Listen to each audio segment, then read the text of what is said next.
I became a Canadian millionaire by the age of 27. No inheritance, no gambling, no lottery. I just simply left Canada for the US. So let's talk about it. As of recording this video, my net worth is around $750,000 US, which converts to roughly $1 million in change in Canadian. So right after graduating, I had two offers from two big tech companies. One was in Canada and one was in the US. So the US offer was from Microsoft in Seattle, and the pay was roughly $190,000 in the first year with $150,000 recurring after that. Now I can't remember exactly what the breakdown was for the Amazon offer, but it was around $100,000 for the base. And if you go on levels, you can find like the standard new grad salary. It was basically that, except, in 2021. Which brings me to my first and second point as to why the US is a better place to work in your high earning years. Number one, the salaries in raw numbers are higher. And number two, they get even higher once you factor in the conversion. And one quick caveat I want to make is that this video is primarily geared towards people that work in tech because that's what I understand. But I think that a lot of these ideas can be translated to other professions as well. So looking at my US and my Canadian offers, the US offer was higher in terms of raw numbers, and that's without factoring in the conversion.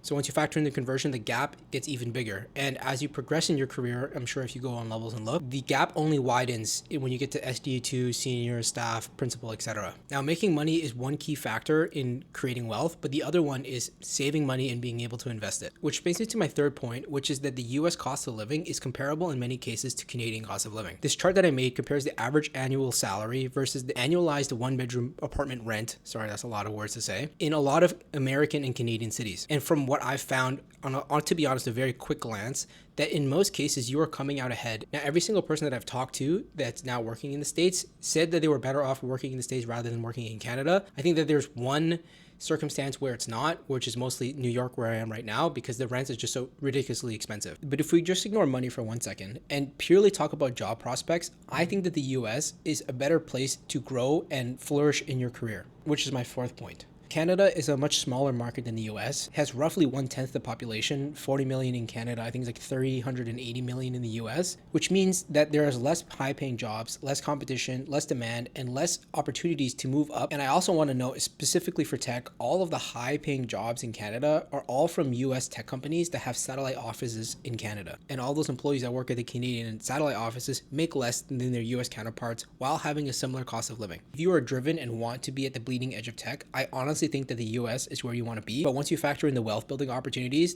it's a no-brainer in my opinion. So those four factors, which is higher raw salary, a better conversion rate, similar cost of living, and better work opportunities, are the reasons that I moved and continue to stay in the US. But how did I grow my net worth to $750,000 while only having 4 years of work experience? Now, I'll preface this by saying that I have a lot of good things going for me, and I'm very lucky. For one, I care a lot about investing, as you can see from this YouTube channel, and my mindset towards working in the US was always that I wanted to invest as much money as possible. I actually graduated just at the beginning of the tech boom in 2021. I never got laid off, and I also started working in Seattle where there was no state income tax. But basically, I was able to live well below my means and invest very aggressively for the first 3 years of working. So those first 3 years in Seattle, my yearly spend was around $45,000 plus or minus a couple thousand, which allowed me to invest roughly $100,000 for those 3 years. Now, during that same time period, the S&P had insane returns. In 2022, it was negative 19%, which sucks, but I was able to catch a lot of those lower values before 2023 and 2024, where the S&P had returns of 20+%. On top of that, my company's RSUs have hit all-time highs and almost have doubled since when I've joined. So TLDR, a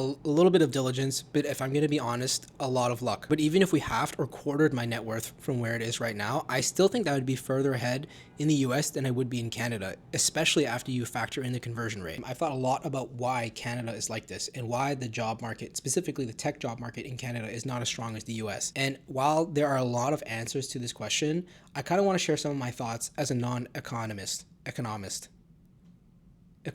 Now, Canada is about 1/10 the size of the US, but if you look at the investments into venture capital and tech, then the gap grows by even more than 1/10, if that makes sense. But even anecdotally, if you just close your eyes and think, what are the, biggest tech unicorns that came out of Canada in the last 10 years? Shopify, Wealthsimple. Now, when you flip the question to the US, you probably thought of 5 companies immediately after I said the word unicorn.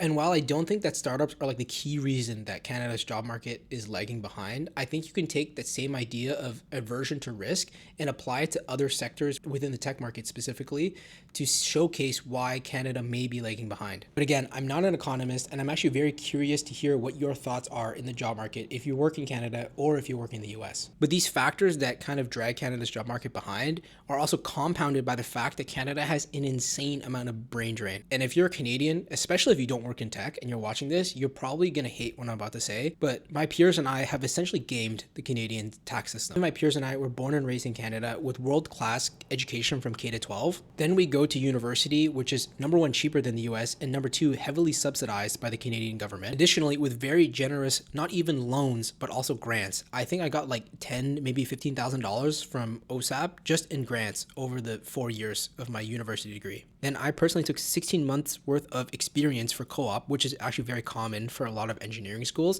to gain experience and then get a leg and a competitive edge over a lot of American students. And then right after graduating university, I accept an offer to go full-time in the States. Now I will work in the States for the majority of my working years, where I'm getting taxed the most and contributing the most to the US tax base rather than the Canadian tax base. Then when I'm done my career, I have two options. Number one, I can naturalize in the US because I have my green card. Or number two, I can move back to Canada and then take advantage of free healthcare and just retire, which means Canada never gets its return on investments on me or any of my friends who have done the same. And another quick note, coming back to Canada in many scenarios, I can adjust my cost basis and basically bring back hundreds of thousands of dollars in capital gains and not get taxed on it. And then basically sell all those assets and buy a house immediately. And on top of that, a lot of very high value immigrants coming to Canada will work as long as they can in Canada until they get their citizenship and then immediately try to come to the US. I run a Discord channel, I have this YouTube channel, and obviously I frequent the TN Visa subreddit, and this is something that I'm seeing more and more often. And I think the nail in the coffin is that all the high paying Canadian jobs are satellite jobs from US offices, where in the US they get paid more. And then all the Canadian startups that end up doing well and,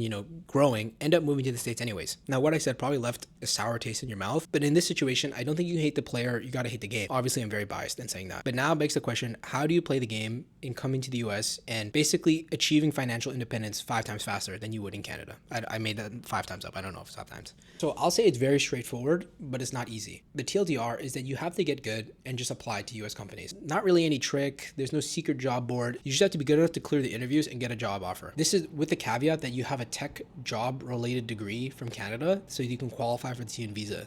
So that's something like computer science degree or computer engineering degree or software engineering degree, electrical engineering degree, something along those lines. Now, the reason that I say this is because you want to qualify for the TN visa, which is what I was on before I got my green card.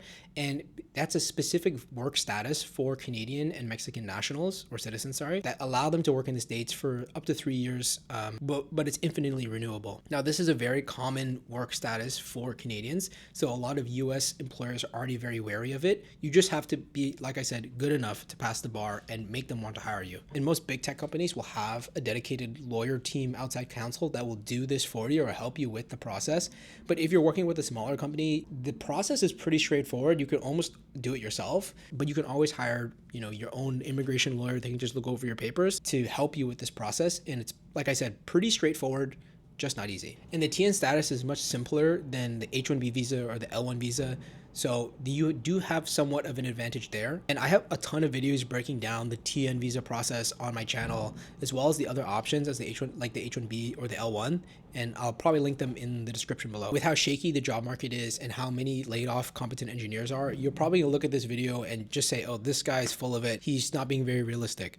But I have a lot of people that I see personally on my Discord that are getting job offers, and they're just like me and you. So it's definitely possible. You just have to put in the work and, like I said, get lucky. I specifically believe if you are young, like if you're an intern or a new grad, you definitely have somewhat of an advantage over a lot of American students because of the co-op program. I personally know within my own cohort at work, a lot of the people that graduated and came to work, at these big tech companies only have like 1, maybe 2 years, 1 or 2 co-op experiences that are only 3 months, by the way. In the US, the internship's only 3 months. Whereas these interns from Canada are graduating with sometimes 16, 20 months worth of internships, almost like 2 years worth of internship experience, which is definitely a leg up in a lot of ways. Now, obviously I have a bias when I make these videos, but I try to be balanced, not try to fearmonger. Sorry about the title and the thumbnail, I had to do it for YouTube, but I try to always see the other side or the flip side, right? So all that's to say is that the US is, as it is good for growing in your career and working, it is not always sunshine and rainbows. I have some videos on this channel being pretty vulnerable about the difficulties that I've had living in the US, like being away from home, being away from my family, being away, especially if you're in a long distance relationship, it can get very difficult. For many Canadians who are now working in the US, like they're tied to a job status in order to stay in the US. That means, you know, at any whim, they can get laid off and have to uproot the lives that they've spent the last 5 years, 4 years, 3 years building, which really sucks. And that anxiety, like, I know it sounds silly, but it really wears on you. And I know that even though Canada and the US are very culturally similar, I know that moving across the border and being like alone for the first time can be very isolating from my experience, as well as, you know, what I've seen on Discord and talking to my own friends as well. There's also the non-entrepreneurial aspect of being on a visa in the US. If you're on a visa, you can't start any side business. So if that's something you're interested in, then, you know, just FYI, unless you have your green card. And there are also strict rules of being on a visa rather than being a citizen of the country that you work in. And I could go on and on and on about the cons, because there definitely are cons. So if any of those things are really speaking to you and, you know, you don't want to move to the US for whatever which reason, I still want to provide you a way to maximize the amount of wealth that you can grow while you're still living in Canada. In my opinion, the best option that you can do for working in Canada is one of two. Number one, find a high paying Canadian job. This will probably be lower than the American counterpart, but it's still a very good salary. Let's be real here. Do you know what I mean? Like at the end of the day, we're typing on a computer. But the second best option, or I think the better option, is to become a contractor for a US company while living in Canada. What this basically means is that, say the startup in the US, they pay $100,000 USD. And then instead of docking your salary because you live in Canada for some arbitrary reason, they'll just say, okay, we'll give you $100,000 US, but we'll convert it to Canadian. Now, there are a couple companies that do this off the top of my head.